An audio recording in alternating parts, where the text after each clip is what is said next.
Hello everyone. आज हमारा दूसरा लेक्चर होगा सॉफ्टवेयर डिज़ाइन एंड एनालिसिस, जो हमारा कोर्स है, complete course, free course on YouTube. तो पिछले लेक्चर में हमने देखा था कि हम किस तरह ऑब्जेक्टिव्स क्या होंगे और हमारे लर्निंग आउटकम्स क्या होंगे। और इस लेक्चर में हम देखेंगे कि हम यूएमएल डायग्राम्स, यूएमएल क्या होता है, इंट्रोडक्शन टू यूएमएल। तो हम चलते हैं आगे। तो बेसिकली इसके अंदर हमारे पास व्हाट इज एनालिसिस, एक एनालिसिस क्या होता है, एनालिसिस का बेसिकली डेफिनेशन क्या है कि हम किसी चीज़ को एनालाइज करते हैं, उसके प्रोज कॉन्स और कोई भी उसकी जो बैकग्राउंड होती है वो हम देखते हैं। तो हमने यहाँ देखते हैं कि जी analysis is a broad term, it emphasizes on the investigation of the problem. हम इन्वेस्टिगेट करते हैं कि जी हमारी प्रॉब्लम कैसी है। तो जैसा कि आप सबको पता है कि जैसे सॉफ्टवेयर डेवलपमेंट में हम दो चीज़ों की एनालिसिस कर रहे होते हैं बेसिकली। एक होता है रिक्वायरमेंट एनालिसिस और दूसरा होता है ऑब्जेक्ट एनालिसिस।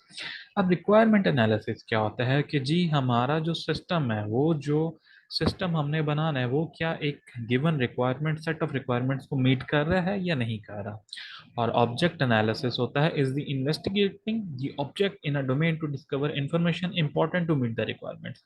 सो बेसिकली ऑब्जेक्ट एनालिसिस ये होता है कि जो पर्टिकुलर डोमेन है या जो पर्टिकुलर सिस्टम है हमारा, क्या वो ऑब्जेक्ट एनालिसिस को पूरा कर रहा है या नहीं कर रहा। तो बेसिकली दोनों आपस में इंटर रिलेटेड हैं, एनालिसिस, रिक्वायरमेंट एनालिसिस और ऑब्जेक्ट एनालिसिस।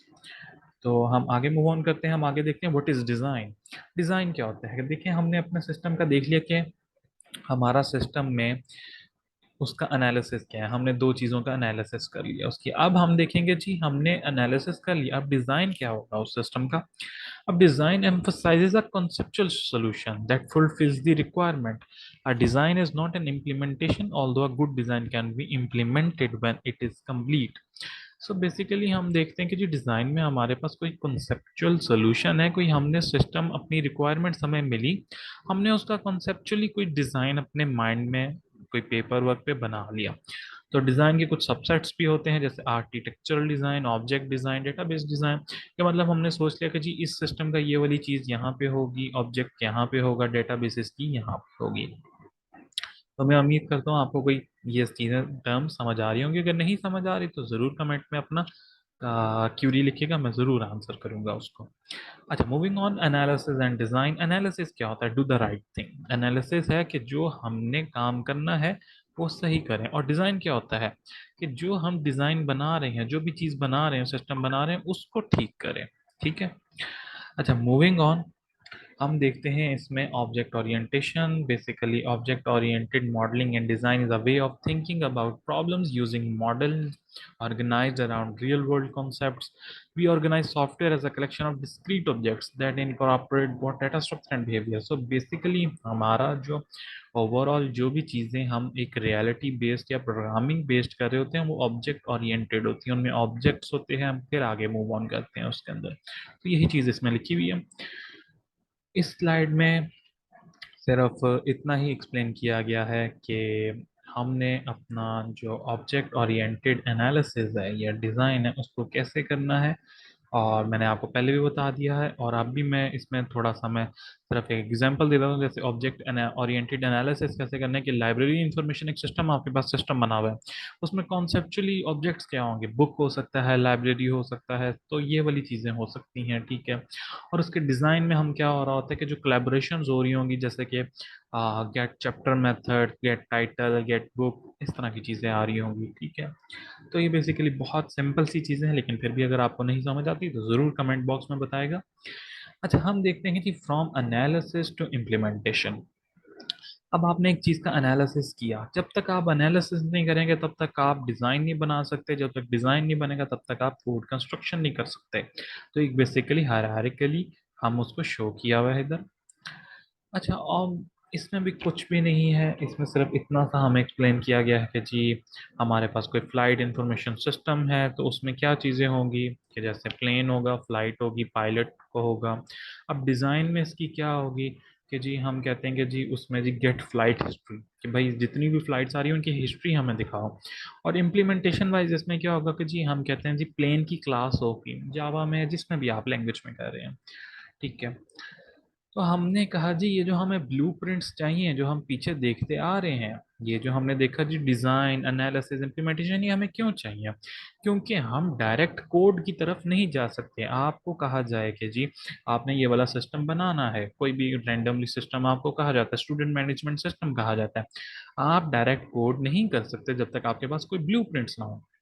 तो ब्लूप्रिंट्स क्या होते हैं? बेसिकली कोई इंफॉर्मेशन, एब्स्ट्रैक्ट इंफॉर्मेशन दे रहे होते हैं। तो हमारे इस केस में सॉफ्टवेयर एसडीए में, सॉफ्टवेयर डिजाइन एंड एनालिसिस में, हमारे पास ब्लूप्रिंट्स हैं UML diagrams, UML unified modelling language. तो ये बेसिकली एक टूल होता है जिसके थ्रू हम अपनी कम्युनिकेशन कर रहे होते हैं। तो हम देखते हैं आगे यूएमएल क्या चीज़ है।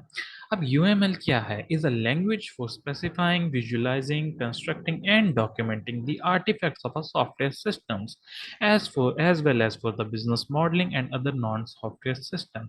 तो बेसिकली एक ये स्टैंडर्ड डायग्रामिंग नोटेशन है। ठीक है, आप यूएमएल को एक लैंग्वेज है, जैसे हम कहते हैं कि जी सी प्लस प्लस एक लैंग्वेज है, उसका कुछ सिंटेक्स है, उस सिंटेक्स के ऊपर आपने कोड करना है। ऐसी ही यूएमएल एक लैंग्वेज है और उसमें इसके थ्रू हम डायग्राम्स बनाते हैं, इसमें हम विजुअलाइजेशंस करते हैं, डॉक्यूमेंटेशंस करते हैं, और ऑब्जेक्ट ओरिएंटेड एनालिसिस होता है, डिज़ाइन होता है। ठीक है, तो इसके थ्रू हम एक अपना सिस्टम का ओवरऑल व्यू बताते हैं, इस पर विजुअलाइज कराते हैं। तो बेसिकली यूएमएल एक हमारी डायग्रामिंग नोटेशन है। ठीक है, और एक प्रोसेस है बेसिकली, जिस तरह हम क्या गाइड करेंगे। थोड़ा सा आपको नीचे डायग्राम नजर भी आ रही होंगी, परेशान होने की बिल्कुल जरूरत नहीं है क्योंकि हम आगे सारी ये डायग्राम्स को कवर करेंगे। अच्छा, applying UML diagram, applying UML तो बेसिकली कॉन्सेप्चुअल मॉडल्स आप मैंने आपको बताया है। ठीक है, तो इसमें कुछ इतना खास नहीं लिखा हुआ। आगे चलते हैं जी, असाइनिंग रिस्पॉन्सिबिलिटीज। आप देखें, अगर आप डायरेक्ट कोड की तरफ जा रहे हो और स्टूडेंट मैनेजमेंट सिस्टम बना रहे हो, तो it is very difficult for you कि आप उसमें किस बंदे को क्या रिस्पॉन्सिबिलिटी असाइन करेंगे, आप उसमें किस बंदे को क्या टास्क देंगे, स्टूडेंट को कितनी एक्सेस मिलेगी सिस्टम की, टीचर को कितनी एक्सेस मिलेगी, मैनेजमेंट को कितनी एक्सेस मिलेगी। सो सारी चीज़ों की रिस्पॉन्सिबिलिटीज हम यूएमएल के थ्रू करते हैं। तो बेसिकली हमने ऑब्जेक्ट ओरिएंटेड एनालिसिस या डिज़ाइन को हमने रिस्पॉन्सिबिलिटीज असाइन करनी हो ऑब्जेक्ट्स को, तो हम कुछ पैटर्न्स लगा रहे होते हैं आगे, जैसे ग्रास पैटर्न होता है, और उसमें आगे इस तरह के कुछ पैटर्न्स होंगे। Design pattern is basically pattern, मैं इन सेंस में बता रहा हूँ आपको कि कुछ हमें कोई सोल्यूशन पहले से ही गिवन होता है, हम उसको ही रीयूज कर रहे होते हैं, जैसे फैक्ट्री मेथड, ये सारी चीज़ें हम आगे पढ़ेंगे। अभी सिर्फ आपको ओवरव्यू दे रहा हूँ मैं इस चीज़ का। अच्छा, ये कुछ फिगर है, ये यूएमएल डायग्राम है बेसिकली, एक domain model, use case model, design model, ये हर चीज़ हम आगे कवर करेंगे। दो चीज़ें होती हैं यूएमएल में, एक स्टैटिक व्यू होता है और एक डायनामिक व्यू होता है। ठीक है, स्ट्रक्चरल या बिहेवियर। अब स्ट्रक्चरल में हमारे पास क्या आ रहा होता है? स्ट्रक्चरल में हमारे पास ये आ रहा होता है कि जी हम objects, attributes, operations and relationships, इसमें हम इस्तेमाल करते हैं जो स्टैटिक होता है, जैसे क्लास डायग्राम्स हो गई। ठीक है, डायनामिक व्यू में क्या होता है? सीक्वेंस डायग्राम्स हो गई, एक्टिविटी कोलैबोरेशंस जिसमें हो रही हो। डायनामिक व्यू में मतलब ये है कि जिसमें कुछ चल रहा हो, सीक्वेंस में चल रहा हो, या कुछ एक्टिविटी परफॉर्म हो रही हो। तो ये बेसिकली दो उसकी टाइप्स हैं। तो ये यूएमएल डायग्राम का हमारे पास सब कैटेगरीज उसकी बताएंगे कि स्ट्रक्चरल में कौन सी आ रही होती हैं और बिहेवियरल में कौन सी आ रही होती हैं। और साइड पे एक डीएफडी, डाटा फ्लो डायग्राम लिखी हुई है, ये भी हम आगे डिस्कस करेंगे क्या है, किस तरह है। तो बेसिकली यूएमएल डायग्राम की कुछ ये कंपोनेंट्स हैं अंदर यूएमएल लैंग्वेज के डायग्राम। बेसिकली यूएमएल एक लैंग्वेज है, वो डायग्राम्स की लैंग्वेज है, हम कैसे बनाते हैं, किस तरह करते हैं। अब ये जो आपके जो ये वाली जो चीज़ें हैं, स्ट्रक्चरल डायग्राम्स के अंदर डायग्राम्स हैं, बिहेवियरल डायग्राम्स के अंदर हैं, ये सारी हम कवर करेंगे अपने आने वाले कोर्स में। तो रिक्वायरमेंट एनालिसिस आ जाती है हमारे पास कि जी all software analysis and design is preceded by the analysis of requirements. ठीक है, one of the basic principles of good design is to defer decision as long as possible. The more you know before the you make a design decision, the more likely it will be that the decision is a good one. तो पहले हमें सोचना पड़ता है, फिर हम code की तरफ जाते हैं।